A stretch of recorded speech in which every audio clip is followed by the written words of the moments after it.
Je ne crois pas qu'on se connaisse, vous et moi. Mais je suis à peu près certain qu'on a bien dû se rencontrer quelque part, sur la route, dans un pays quelconque. Vous au volant de votre voiture, et moi dans la cabine de mon semi-remorque. Oui, je suis routier international. J'aime l'aventure, et j'ai roulé ma bosse aux quatre coins du monde. J'en ai passé des frontières, et bouffé des kilomètres de poussière, de boue ou de neige. À cette époque-là, je faisais la ligne sur l'autoroute de Californie. C'est là que m'est arrivée cette étrange histoire.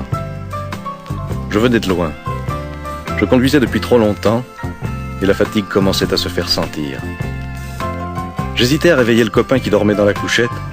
Et pour me tenir compagnie, j'avais branché le radiotéléphone de bord. Le mobilophone, comme on l'appelle aux États-Unis. C'est un appareil qui nous permet, à nous autres les routiers, de garder le contact et de nous entraider en cas de coup dur. Je venais à peine d'enclencher le canal 27 de la CBR, qui est notre fréquence habituelle, lorsque j'entendis, à travers la friture des ondes courtes, une petite voix lointaine qui parlait. Une petite voix d'enfant qui appelait. « Allô? Allô, les routiers? Ici Teddy. Teddy Bear. M'entendez-vous? Ici Teddy. Répondez-moi. » Je basculais l'inverseur sur émission et questionnais à mon tour. « Allô? Allô, Teddy? Ici la route. D'où appelles-tu? Que veux-tu? » La voix du gamin répondit, un peu plus proche. « Ici Teddy. J'appelle les routiers. »« Je t'entends, Teddy, que veux-tu? »« Je suis tout seul. Je m'ennuie. Et je voudrais parler un peu avec vous. Je vous appelle avec le radiotéléphone de mon papa. Cet été, nous avons eu un très grave accident.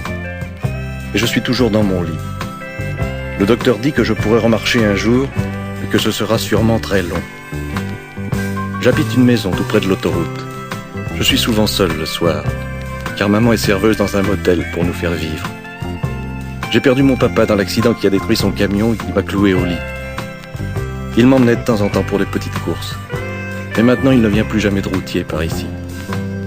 Alors j'essaie de vous accrocher, avec le radiotéléphone qui nous reste pour vous parler un petit peu, quand vous passez sur l'autoroute.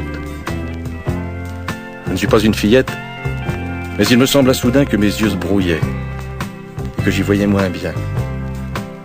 J'arrêtai le moteur au premier embranchement venu, et je sortis ma carte. « Dis-moi, Teddy, où habites-tu exactement ?» Le petit me situa sa maison. J'avais de l'avance sur l'horaire, je remis en marche, et je sortis de l'autoroute. Bien que j'ai foncé pour arriver chez lui, je n'étais pourtant pas le premier. Bon sang, 6 énormes bahuts m'y attendaient. 6 copains avaient entendu notre conversation et m'avaient devancé. D'autres arrivaient encore. Je réveillai mon coéquipier qui n'en croyait pas ses yeux. On est tous entrés. On a sorti Teddy de son petit lit et ce fut vraiment la fête. Chacun voulait le porter, l'asseoir derrière son volant, le cajoler. Le gosse rayonnait.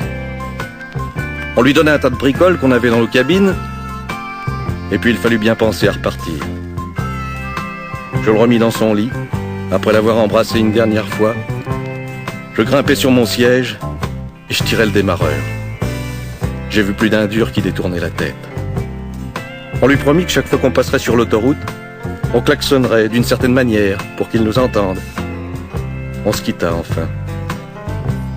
Je n'avais pas fait 3 kilomètres que le mobilophone crépitait à nouveau. C'était une autre voix, une voix émue de femme. Et elle disait « Allô, les routiers?